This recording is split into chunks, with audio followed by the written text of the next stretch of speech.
Pessoal, já me esborrachei de chorar agora há pouco aqui, cantando aquele louvor, né, das nuvens, que eu lembrei do tempo de UTI que nós passamos.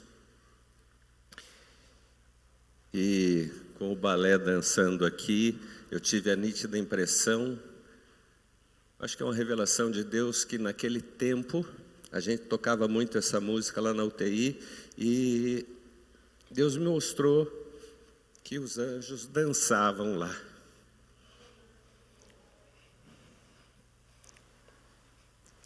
Então bagunçou um pouco aqui. Bom, quero falar com vocês, nesse dia, uma coisa que a gente tem lido e que tem visto acontecer e se falar muito, que é a questão da identidade. Identidade você tem, se carrega no bolso, hoje se carrega no celular, né?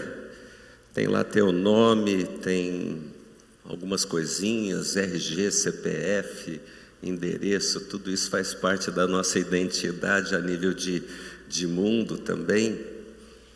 E nós temos também a nossa identidade terrena, em que nós somos definidos pelo que fazemos, pelo nosso comportamento, pela nossa vida como um todo. Então nós somos muito definidos por isso e também nos definimos. A palavra fala: assim como a gente pensa, assim a gente é, né? E o mundo coloca mesmo muita coisa e vai nos definindo. Então, antigamente, quando eu ia me apresentar, eu falava o meu nome, a profissão, toda essa parte. E o interessante, que eu estava pensando no que falar, e esses tempos atrás, tem um texto que tem falado comigo demais da conta. É um texto que tem sido falado, e a gente, às vezes, eu vou tirando coisas desse texto. Cada dia tiro uma coisa, uma semana aprende outra, busca, vou ler, ouço, procuro pregações e vou aprendendo, né? Que é um texto que pouca gente conhece, lá de Juízes capítulo 6, sobre um herói improvável, sobre um herói chamado Gideão. Todo mundo aqui já ouviu falar desse Gideão, né? Era um cara estava lá no momento de vida de Israel, no momento da história do povo de Israel, e era o tempo dos juízes. Tinha acabado o tempo de Josué, da conquista da terra, havia começado o tempo dos juízes, onde Deus estabelecia homens para dirigir Israel. E a Bíblia fala assim: não havia rei em Israel, cada um fazia o que bem entendia.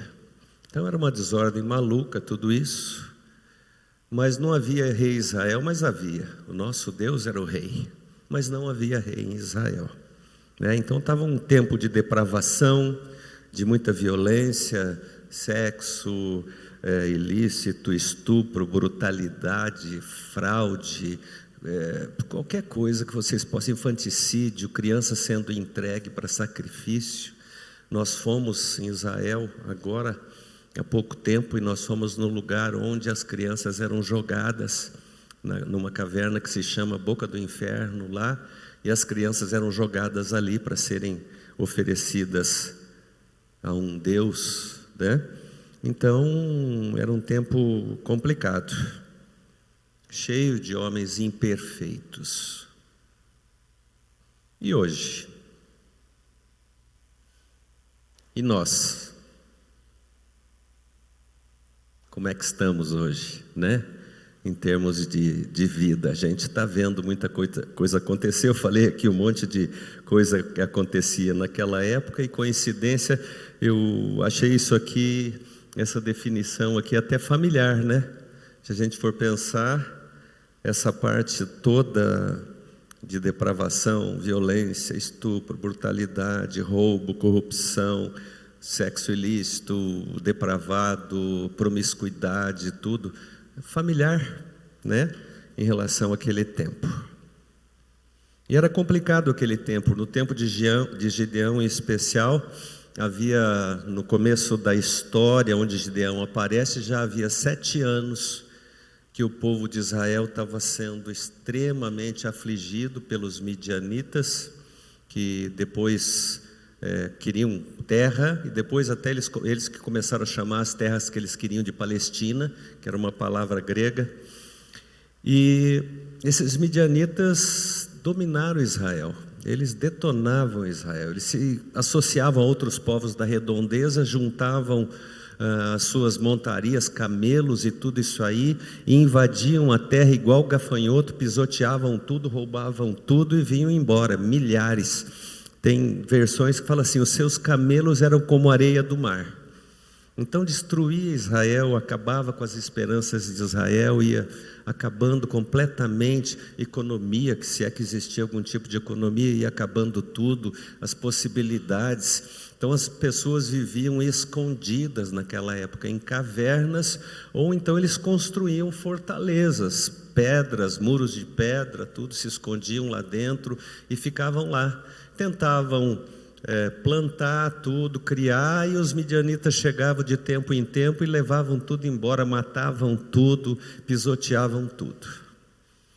Então era um tempo de falta de esperança, um tempo de desespero do povo de Israel, mas era um tempo sem rei, sem um Deus, sem o Deus verdadeiro. Eles prestavam culto a Baal, né, que era um inimigo, né, um demônio, e viviam essa vida miserável, horrorosa, sofrida, sem esperança. Mas eles clamavam a Deus, tanto clamavam a Deus que até chegou um dia um profeta que falou com eles que eles realmente tinha tirado, por exemplo, que Deus falou: eu tirei vocês da terra da escravidão, eu os livrei do poder do Egito e das mãos de todos os seus opressores, expulsei-os e dei a vocês a terra deles. E também disse a vocês: eu sou o Senhor, o seu Deus, não adorem os deuses dos amorreus em cuja terra vivem, mas vocês não me deram ouvidos. Essa foi a palavra profética naquele momento.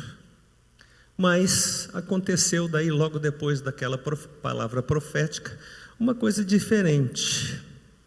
Vem um anjo, que se chama anjo do Senhor, chega lá e senta de uma árvore, debaixo de uma grande árvore, que o terreno pertencia a Joás, que era pai de Gideão. Curioso que, se a gente for olhar a história, quando fala o anjo do Senhor, e vai seguir a história aqui, a gente vê que o anjo tinha um cajado. Vocês já ouviram falar de algum anjo carregando cajado? Não, quem que carrega cajado? Pastor, né? Que anjo diferente era esse que carregava um cajado? Já é um negócio interessante para vocês gravarem aí, né? E aí esse anjo fica ali, e de repente ele aparece a Gideão, e ele fala uma coisa diferente para Gideão. Gideão estava onde? Gideão estava dentro de um lugar escondido, tentando debulhar trigo com os pés, escondido, porque trigo você debulhava igual café aqui no Paraná, jogava para o alto a palha, o vento jogava a palha fora, né, ia batendo até cair o trigo certinho ali, e a palha tinha ido embora. E Gideão estava tentando fazer algo muito diferente, muito fora dessa técnica, pisando no trigo, no lagar onde eles faziam vinho, né, que não precisava disso. Então o trabalho era triplicado, tudo, mas Gideão era um cara que estava tentando fazer algo. E Deus viu aquele cara ali, né? Falou: vou lá conversar com esse cara. E encontrou Gideão, e chegou para Gideão, e a primeira saudação que ele fala para Gideão: o Senhor está contigo, poderoso guerreiro. Eu me arrepio com isso, porque a identificação, o anjo chamou de poderoso guerreiro. Um cara que estava escondido lá, tentando pisar em trigo, tentando debulhar trigo. O Senhor é contigo, poderoso guerreiro, falou para Gideão. E Gideão reclamou. Gideão foi muito ousado. Ele chegou para o anjo e falou: Senhor, se o Senhor estivesse aqui mesmo, nós não estávamos nessa situação tão horrível aí, nós estamos abandonados, o Senhor nos abandonou e taraná, e falou um monte de coisa. O Senhor não nos tirou do Egito, mas agora o Senhor nos abandonou e nos entregou na mão de Midian. Por muito menos, o profeta Ananias, quando viu Jesus e pegou o bebê, marido de Isabel, né? Quando Isabel ficou grávida, ele duvidou e ele ficou mudo 9 meses por duvidar de Deus. E Gideão não aconteceu nada, pelo contrário. Ele reclamou e o Senhor chega para ele e fala assim: com a força que você tem, vá libertar Israel das mãos de Midian. Não sou eu quem está te enviando? Começou aí.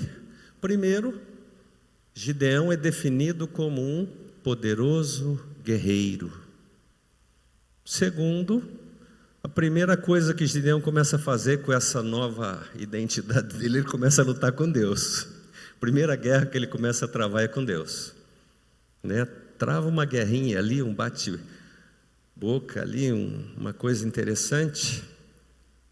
Ele fala: Senhor, mas daí Gideão muda. Como é que eu posso libertar? Eu sou o menor, meu clã é o menor da tribo de Manassés, ele era da tribo de Manassés, e eu sou o menor do meu clã, eu sou o mais pequenininho de todos, né? Mas Deus fala para ele: eu estarei com você, e você derrotará todos os midianitas como se fosse um só homem. Um só homem. Deus começa a fazer em Gideão uma mudança. Eu estarei com você, eu estou com você, né? Ele não mudou nada no exterior de Gideão, primeiramente. Ele só falou isso: vai na tua força, nessa força que você tem, que você encontrou força ainda para tentar esmagar trigo, moer trigo ali tudo, né? E vai nessa tua força que eu vou estar com você e você vai fazer proezas com a força que você tem, mas eu vou estar com você. E aí começa a diferença. E uma coisa interessante que Gideão fala: se de fato posso contar com o teu favor, dá-me um sinal de que és tu que estás falando comigo. Peço-te que não vás embora, até que eu volte e traga a minha oferta e a coloque diante de ti. Olha que interessante. Gideão pede um sinal, mas quem vai fazer algo é ele. Quantas vezes nós chegamos aqui no culto e pedimos um sinal? Nós às vezes chegamos ao culto buscando sinais e não temos nada para entregar ao Senhor, porque Gideão ofereceu algo. E o que Gideão ofereceu? Naquele tempo de escassez, a palavra fala que ele foi lá, e Gideão já tinha várias esposas pelo jeito, porque ele chegou a ter 70 filhos. Vocês sabiam disso? 70 filhos, devia ter um mundo de esposa, porque não é possível, né? Então, ele foi lá na casa dele, deve ter chegado lá e falou: mata o cabritinho aí que nós estamos guardando aí e tal. E ele usou 1 efa de farinha para fazer pão. Quanto que é 1 efa? É quase 20 quilos de trigo para fazer pão, era muito pão. Então ele tirou algo que era muito importante naquele momento na vida deles todos e ofereceu aquilo para o Senhor. E ele levou, demorou um pouco, e o mais interessante é que ele fala assim: peço-te que não vás embora, até que eu traga a minha oferta. E outra palavra legal que o anjo fala: eu vou esperar. O Senhor espera, o Senhor vai esperar. E ele vai, prepara a oferta dele e dá para o anjo. E chega lá com o pão assado, o cordeirinho numa cesta e o caldo do cordeirinho dentro de uma panela. E o Senhor falou: coloca o pão sobre a rocha junto com a carne ali, o anjo falou, e joga o caldo em cima da rocha. Gideão obedeceu. E o que o anjo faz? O anjo pega o cajado toca naquele sacrifício, sai fogo ali, queima todo aquele sacrifício, e o anjo some junto com a fumaça do sacrifício. Anjo aceita sacrifício? Não. Anjo carrega cajado? Não. Quem é que estava falando com Gideão ali?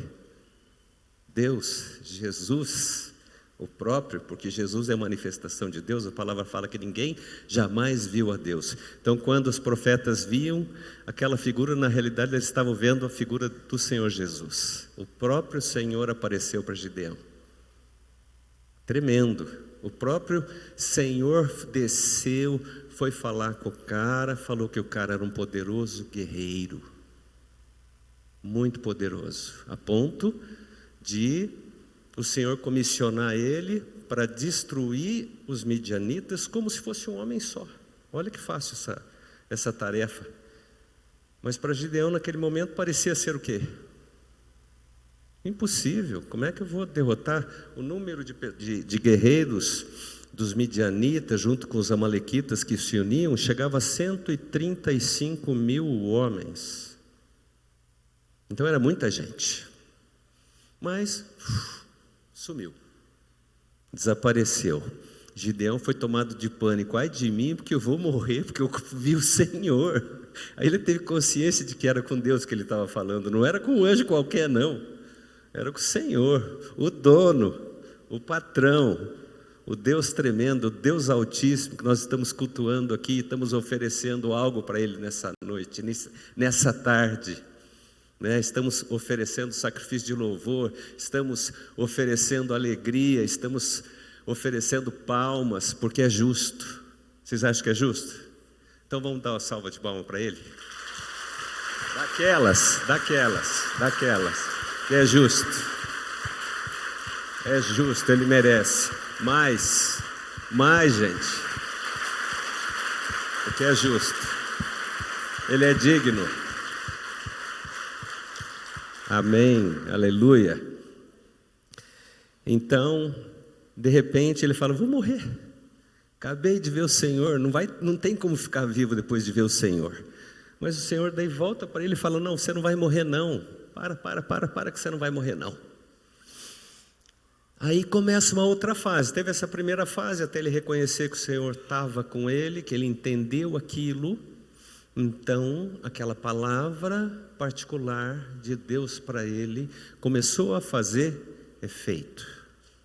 Nós temos muitas palavras, nós podemos ler a Bíblia fala muita coisa, né? A primeira coisa que eu me identifiquei quando eu estava lendo, quando estava buscando essa questão de identidade, é quando Jesus é batizado, vem o Espírito Santo como uma pomba, e o povo ouve um trovão falando, a voz do Senhor, falando, esse é meu filho amado, de quem eu me agrado, em quem eu tenho prazer, amém.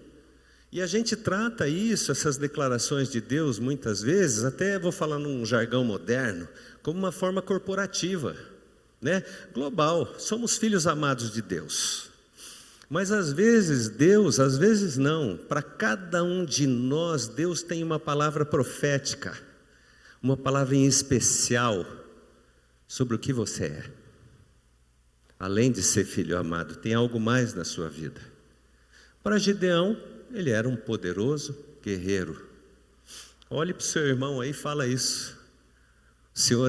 Você é um poderoso guerreiro, e o Senhor está contigo. Isso é real, peguem isso, porque nós empunhamos a palavra de Deus, que é a espada do Espírito, guerreamos com essa palavra, e devemos nos comportar como guerreiros. Depois eu vou contar até uma particularidadezinha dessa história toda aqui para vocês, para entenderem isso. Também, outra coisa interessante, né? Às vezes a gente ouve um elogio desse, ô grande cara e tal, e às vezes a gente acha que é gozação, né? Mas anjo não vem para falar com a gente, Deus não vem falar com a gente aqui, ou quando a gente está orando, ou quando Ele responde na nossa mente para fazer gozação, não. Quando Ele fala é porque é. Então peguem isso. Eu estava na conferência, esses tempos atrás, lá em São José, e a gente recebia umas figuras proféticas que falavam o que Deus pensava ao nosso respeito. E Deus me falou uma coisa tremenda lá aquele dia. Eu posso compartilhar com vocês, porque Ele falou. E aí eu falava: pô, Pai, mostra para mim o que o Senhor pensa ao meu respeito. E Ele me deu uma figura que eu interpretei de uma maneira muito especial. Ele falou para mim: você embeleza os locais onde você entra. É muito sério. Glória a Deus, aleluia. Mas isso é para cada um, porque Deus não faz acepção de pessoas. Então vocês têm que pegar isso para vocês também aqui. Eu compartilho com vocês essa unção. Vocês embelezam cada lugar que vocês entram. Amém? Amém? Tomem posse. Então é muito tremendo quando Deus chega e vai falando algo ao nosso respeito, porque o mundo coloca para a gente que a gente é incapaz. Esses dias eu ouvi, eu já pensei isso de mim, e tenho que lutar às vezes para refugar esse pensamento: você é uma farsa. E chegou uma pessoa e veio chorando, porque eu sou uma farsa. E oramos juntos, conversamos muito, tudo, porque você não é uma farsa. Você é filho de Deus, né? Então isso é tremendo. Você é filho do Deus Altíssimo. E é isso, essa identidade que o Senhor quer produzir nas nossas vidas. Essa identidade que o Senhor tem querido muito que a gente pegue e tome posse, que a igreja do Senhor de Cascavel, do Brasil, tome posse. Que você saiba quem você é, né? E aí, vamos falar outra coisa sobre identidade também. A identidade do mundo, você precisa fazer coisas para você ser. Ou estou errado? Tá certo? Você precisa fazer coisas para você ser. Senão, ninguém vai te ver. A identidade celestial. Olhem para mim. Você é. Você é. Você não precisa fazer nada. Você é. Amém? Depois você vai fazer coisas, mas primeiro você é. Para mudar as coisas a seu redor, guarde isso, porque isso é diferença na sua vida. Para mudar as coisas que você quer que mude na sua vida, em primeiro lugar, você tem que mudar a sua mente. Você tem que saber quem você é e do que o Senhor é capaz de fazer através da sua vida, como fez com Gideão. E nós não somos diferentes de Gideão. Nós somos capazes em Cristo de fazer grandes coisas, porque Ele falou isso: quem crer em mim, coisas maiores fará. Isso às vezes pode até, a gente falar isso, pode soar como uma heresia. Vou fazer uma coisa maior do que Jesus fez? Ele falou. Se Ele falou, não é heresia, não precisamos temer, tá? Então isso é muito importante, né? A gente tem que tomar posse disso. Até coloquei um versículo aqui para a gente começar a pensar também numas outras coisas. Qual era a identidade de Jesus para os judeus? Já pensaram nisso? A maioria do povo judeu via Jesus como o quê? Ah, não é o filho do carpinteiro lá de Nazaré? Não, ele é um cara, é um bom mestre da palavra, ele maneja bem a palavra, tudo, né? Ele fez uns milagres aí, ele é um cara consagrado a Deus aí, pelo jeito, tudo, né? E um profeta, né? Mas eu vou fazer uma pergunta para você, que depois eu vou cobrar a resposta. Quem você diz que Jesus é? Que mais? Jesus é tudo. Senhor, Salvador, cura, alimenta, consola. É tremendo, tremendo, tremendo, né? E foi o que Pedro respondeu: tu és o Cristo, o Filho do Deus vivo. Jesus falou a Pedro que só o Pai poderia revelar isso para ele. Então, só o Pai pode nos revelar também quem Jesus é para nós, como também pode revelar para nós quem nós somos. A gente muitas vezes não sabe quem a gente é perante o Pai, mas Ele quer nos revelar, e Ele pode, Ele quer e Ele vai. Se nós deixarmos, se nós quisermos, nós temos o direito de escolha. Quer saber quem você é? Peça para o Senhor. Revela para mim quem eu sou, revela para mim como o Senhor me vê. Peça, né? Só o Pai pode revelar essa verdadeira identidade. E eu vou dizer para vocês que o homem ou a mulher celestial que vocês são é o seu é o seu mais verdadeiro ser. Esse é o real, essa é a verdade pura ao seu respeito. O homem e a mulher celestial, não tem nada a ver com terreno, com temporal, porque nós já fomos definidos pelo Senhor de quem nós somos. Podemos ter essa paz, né? Que mais? Agora, uma coisa muito interessante é que a consciência dessa identidade, que a gente tem que descobrir quem a gente tem que querer que o Senhor nos revele quem a gente é. Porque a consciência dessa identidade nos leva a muitas mudanças drásticas, tremendas. Questão de honra, de honrar, questão de amar, e muda a natureza da sua responsabilidade também.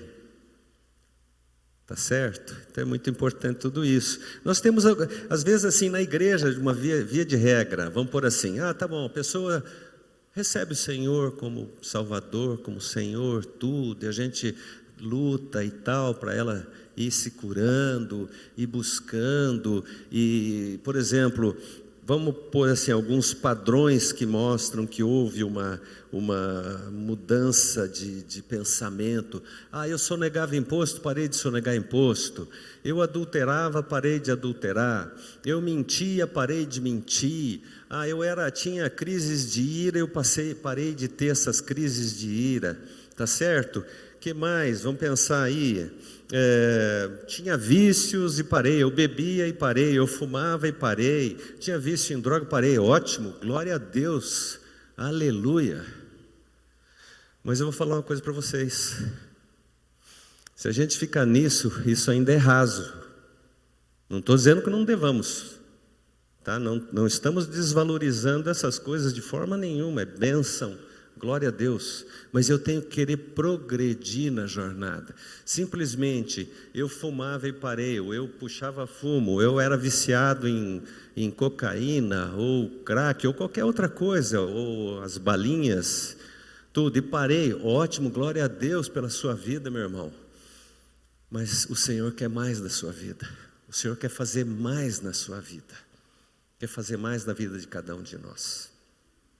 Nós precisamos buscar do Senhor a nossa identidade, para podermos experimentar essa boa, agradável e perfeita vontade do Pai ao nosso respeito, né? Então temos que ter tudo isso, né? Nova responsabilidade, vamos por assim, a mudança da identidade nos leva a ter uma nova visão. Eu tinha problemas de identidade grandes, muito grandes. A maior dificuldade, geralmente, a gente tem com o pai. É luta, tal. E durante muitos anos eu tive muita dificuldade com meu pai, de relacionamento, tudo. Eu achava que meu pai não me amava. Todo mundo, tem muitas pessoas aqui que às vezes já passaram por isso, né? De não ser amado, de não ser aceito, de não se sentir merecedor do amor do pai também, tudo. E eu passei pela experiência de perdoá-lo, passei pela experiência de me reconciliar com ele, até pessoal, nos perdoamos, nos reconciliamos, e isso é uma bênção tremenda. Mas esses tempos atrás eu tive a oportunidade de um dia que estava estudando algumas coisas, eu estou estudando aquilo e de repente uma dorzinha no peito. Dorzinha. A penúltima vez que eu tinha sentido dorzinha no peito, eu tinha ido quase fui para o cateterismo, fui para para angiotomografia, tá, gente? Já tive dor no peito mais de uma vez, mas essa última eu não me preocupei com isso não, mas veio aquela dorzinha e eu falei para o Espírito Santo, o que está faltando? Aí eu já havia me lembrado uns dias atrás de uma palavra que ele havia me falado uma vez. Uma palavra pesada, ele me falou, que me magoou muito na época, eu devia ter 12 anos, 10 anos por aí, mas eu já havia perdoado. Falei, mas pai, eu já perdoei. E aí, ele falou, você perdoou sim, mas você não rejeitou essa palavra na sua vida. Falei, uau! Então, aí naquele dia mesmo, falei, rejeite essa palavra agora em nome de Jesus, e agora, pai, substitui essa palavra que eu rejeitei pela tua verdade, mais uma verdade que eu estou precisando. Você sabe o que Deus me mostrou?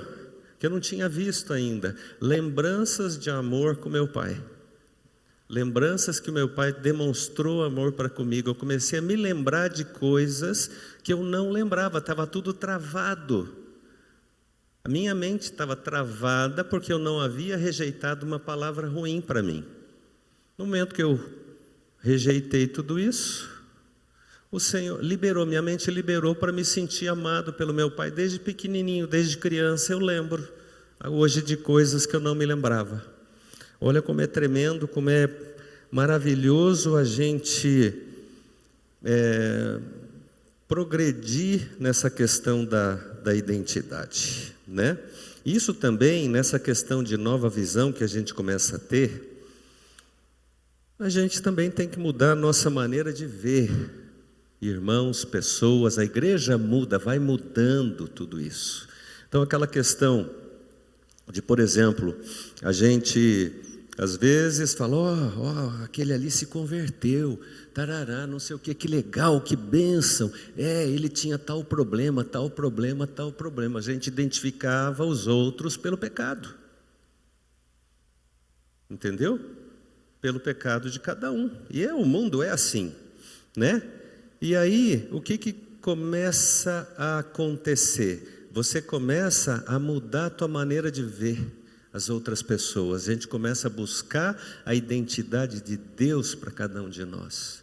Meu irmão, você está com uma dificuldade nessa área, mas você é um homem de Deus, você é isso, você é aquilo, papapá, Deus vê isso em você e tal.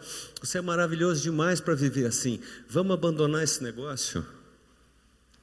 Entende a mudança? A honra. Isso se chama cultura da honra, né? Devemos honrar os nossos irmãos. E a gente não quer mais, depois disso, viver só assim, acima, no raso, viver acima da linha do aceitável, né? Não peco mais nisso, não peco mais nisso, não peco mais naquilo. Espera aí, não é isso. Você precisa. Jesus veio ao mundo para restaurar a sua vida. A salvação do Senhor tem uma palavra que ele usava no hebraico, e que depois foi traduzida para o grego, que se chama, é o nome até de um livro que eu li, que se chama sozo. Um dia eu vi o livro e falei, sozo, que nome louco é esse? Eu estava lendo um livro sobre restauração, eu estava comprando livros sobre restauração, tudo isso aí, identidade. E sozo é a palavra que Jesus usava quando ele falava em salvação, que é uma coisa muito completa. Não é só salvação, você está salvo dos seus pecados, você está perdoado, beleza. Tranquilo, vou para o céu, amém, tá? Já aconteceu, por exemplo, de eu levar a palavra para algum doente em terminal e ele receber Jesus 1 hora, 2 horas antes de morrer. Glória a Deus. Mas ele não teve a oportunidade também de experimentar em vida aquela salvação completa que o Senhor tem para a vida de cada um. Uma salvação do Senhor é completa, gente. Ela inclui cura de alma, cura física, tá certo? E essas são coisas muito importantes para a gente desempenhar o que o Senhor quer para as nossas vidas aqui, para a gente poder testemunhar, desempenhar, ser usado por Deus, viver as experiências de Deus. Porque muitas vezes nós ficamos naquela linha do aceitável e nós vamos ficando só religiosos, porque não mudamos a nossa mente. A nossa mente ainda está lá, amarrada, travada.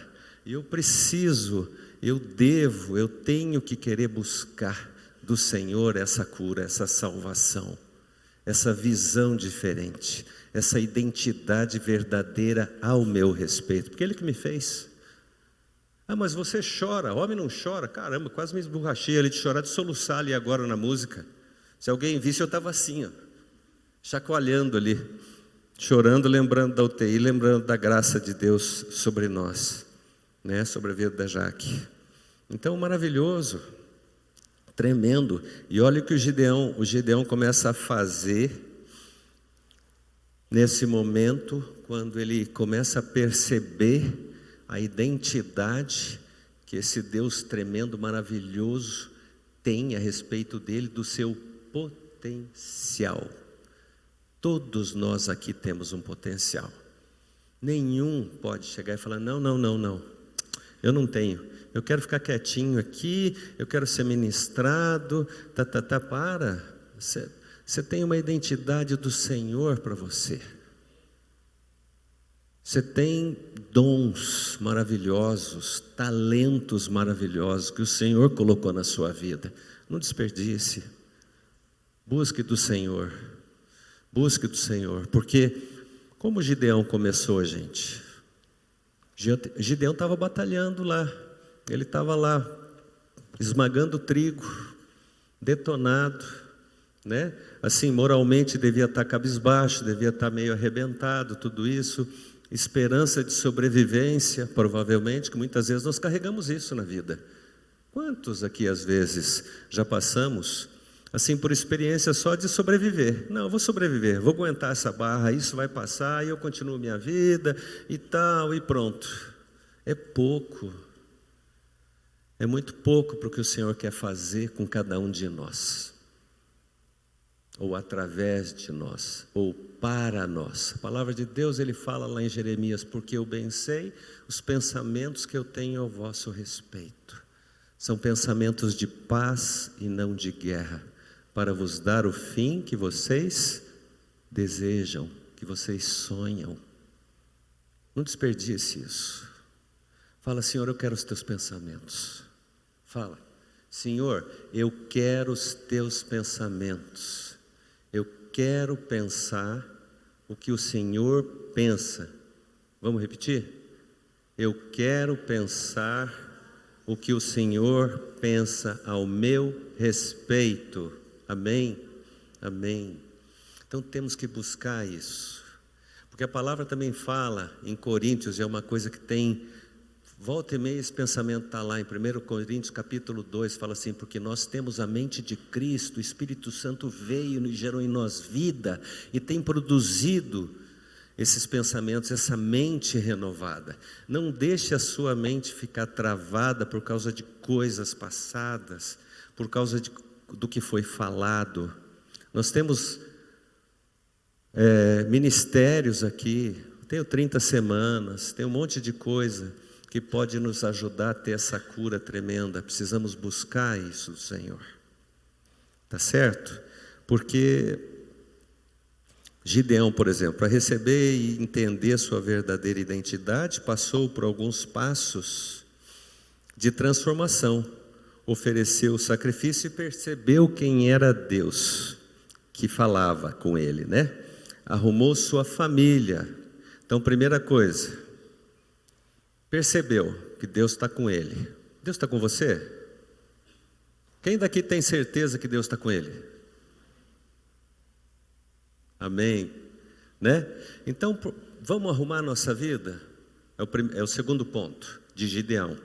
Foi lá e matou o cordeirinho. Daí Deus já não aceitou um sacrifício espontâneo. Daí Deus já falou assim, ó, agora você vai lá, você vai pegar o cordeiro de 7 anos do teu pai, vai destruir o poste ídolo aqui, vai fazer um sacrifício aqui e tal. Mas Gideão ainda estava com medo, tanto que ele foi fazer o sacrifício de noite.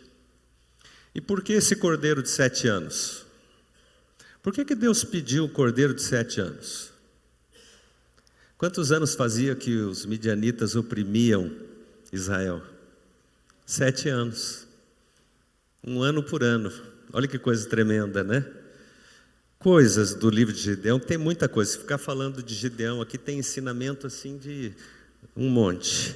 mas foi lá, arrumou sua casa. Eu creio assim, que Gideão foi o primeiro cara convertido ali daquela região, o segundo foi o pai dele.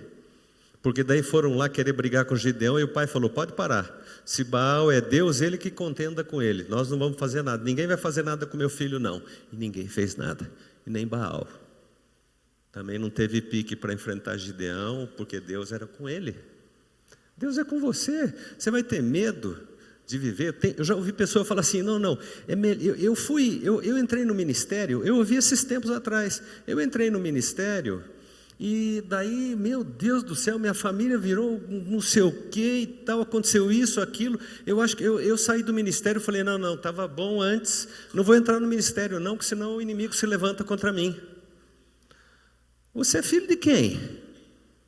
Do inimigo ou de Deus? Se Deus é com você, não tema, a palavra de Deus fala isso, praga alguma chegará à sua tenda. Tá? Nós temos que crer, nos apropriar dessa palavra, receber isso, arrumar a nossa casa. Arrume a sua casa, tira teus postes ídolos, tira as coisas que se atrapalham no teu relacionamento com Deus. Isso é arrumar a sua casa, tá certo? Então arrume sua casa. Ele foi lá e arrumou sua família, e aí ele começou um processo de relacionamento com Deus. Lembra da história do novelo de lã? Que ele pegou um pedaço de lã lá e falou, Senhor, o Senhor não me leva a mal não, mas eu vou pedir mais uma coisa para ter certeza. Tá bom, Gideão, fala o que você quer. Eu vou colocar o novelo de lã aqui no meio dessa grama, desse pasto, e essa noite o Senhor vai molhar só a lã para mim, tá bom? O pasto vai estar sequinho. Tranquilo, Gideão.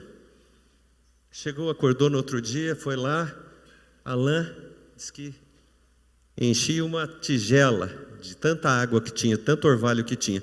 Mas Senhor, então vamos fazer o seguinte, não, essa lã deve ser diferente, ela deve puxar umidade, sei lá, e vamos fazer diferente agora, Senhor?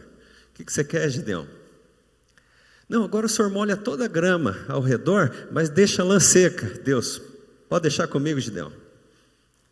Foi lá no outro dia de manhã, a lã sequinha e o pasto molhado, montou tudo aquilo lá, ele falou, não, Deus é comigo.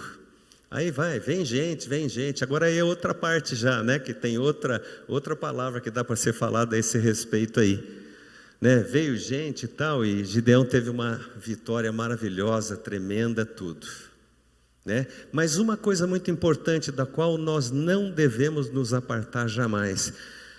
Quem leu vai lembrar que o povo lá, os 32 mil homens que se juntaram para formar o exército de Gideão, Deus primeiro fez uma selecionada grossa assim, saíram 22 mil, sobraram só 10 mil.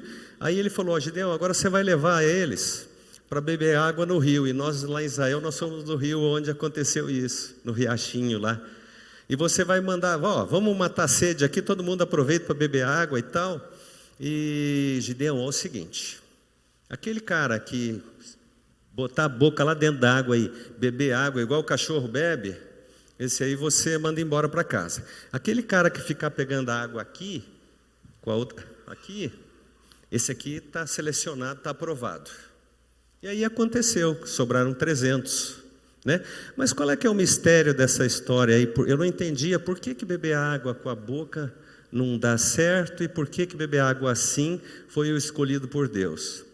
Eu aprendi isso vendo um pastor contar que ele foi para Israel, nós vimos isso também lá, quem foi, que a gente está andando na rua, de repente passa um menino de 18 anos, 17 anos por aí, de roupa normal, com uma metralhadora, junto com os amigos. Às vezes passa 2 de metralhadora, com roupa normal, sem estar fardado, nada. Mas o que é isso aí? Não, isso aí ele está fazendo serviço militar. Tudo bem, mas ele não está fardado, nada, ele está de folga. Não, mas um guerreiro não se separa da sua arma. Ele tem que estar pronto. Qual é o mistério dos homens beberem água assim? Porque uma mão dele estava ocupada segurando a espada. E para você enfiar a tua cara na água, você tinha que soltar a espada e se apoiar no chão. Largava da espada para beber água. Então, na realidade, foram selecionados aqueles caras que estavam dispostos a estarem 100% prontos o tempo inteiro. E foi isso que Deus foi ensinando para Gideão. Você tem uma identidade, você é um guerreiro de Deus, cada um de nós aqui é um guerreiro de Deus. Não se aparte da espada, não se aparte da espada, não se aparte da espada, na rua, qualquer lugar. É muito fácil eu estar empunhando essa espada aqui, mas eu tenho que empunhar essa espada na rua, em qualquer lugar que eu tiver, deixar muito claro quem sou eu. Demonstrar minha identidade, treinar minha identidade, para as pessoas verem a diferença. Esse cara é de Deus. Ele não é mais um aí. Não. Esse é um cara de Deus, né? Então, o que move tudo isso, gente? O que nós precisamos? Nós precisamos ler a palavra. Qual o versículo a respeito de ler a palavra que se aplica aqui? A fé vem pelo ouvir e ouvir a palavra de Deus. E a fé também, ela move e apressa o renovo da sua identidade. Quando você recebe do Senhor quem você é, creia aquilo que você ouviu. E esse renovo de identidade, quem não teve, vai receber, se hoje quiser. Entendeu?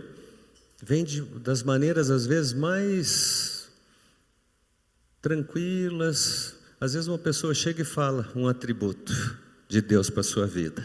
Esteja atento, né? Então, muito importante isso, que você tem que passar por esses processos, entender tudo isso e buscar querer essa identidade. Amém? Amém? Eu queria fazer uma pergunta, né? Em primeiro lugar, eu queria perguntar se tem alguém aqui que não conhece Jesus ainda. Alguém que quer receber Jesus como seu Senhor e Salvador para receber essa identidade de Cristo. Tem alguém que quer receber o Senhor aqui? Então eu queria fazer um segundo apelo. Aquele que quer a revelação da sua identidade, o que o Senhor pensa dele, levante sua mão. Quem quer receber essa identidade do Senhor? Amém? Então, eu vou chamar vocês aqui na frente. Quem levantou a mão vem aqui, nós vamos orar. E a igreja vai impor suas mãos também, vai interceder para receber essa identidade.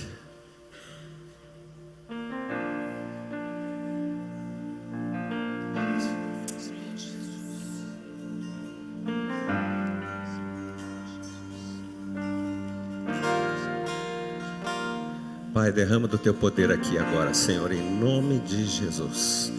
Derrama mesmo com graça, com poder na vida de cada um aqui, Senhor. Aquelas pessoas que conhecem o Senhor, mas ainda têm dificuldades de entender quem verdadeiramente é perante Ti, Senhor. Que o Senhor tire todas as mentiras que o inimigo plantou na mente de cada um aqui, desde o seu nascer até o momento de hoje, que tudo seja retirado completamente, Pai. E que o Senhor substitua todas essas mentiras do inimigo sobre a vida de cada um dos meus irmãos aqui, substitua pelas tuas verdades de filhos amados de Deus, de poderosos guerreiros, de homens e mulheres valorosos, homens e mulheres sábios, que vão agregar ao mundo, vão fazer diferença nesse mundo. Quero profetizar nessa tarde aqui mesmo, Senhor, que a partir de hoje vai ter diferença no lugar que você andar e no lugar que você morar, em nome de Jesus. Porque o Senhor te chama por um novo nome a partir desse dia, porque você decidiu não aceitar mais aquilo que o mundo tem falado que você é, mas você quer receber o que Deus tem para dizer para você. E eu digo que tu és um homem amado, uma mulher amada pelo Senhor Deus, uma mulher de Deus, um homem de Deus poderoso em obras e palavras, em nome de Jesus. Pai, abençoa cada um aqui agora, Pai, e guarda e faz um momento novo mesmo na vida de cada um em nome de Jesus. Amém? Amém.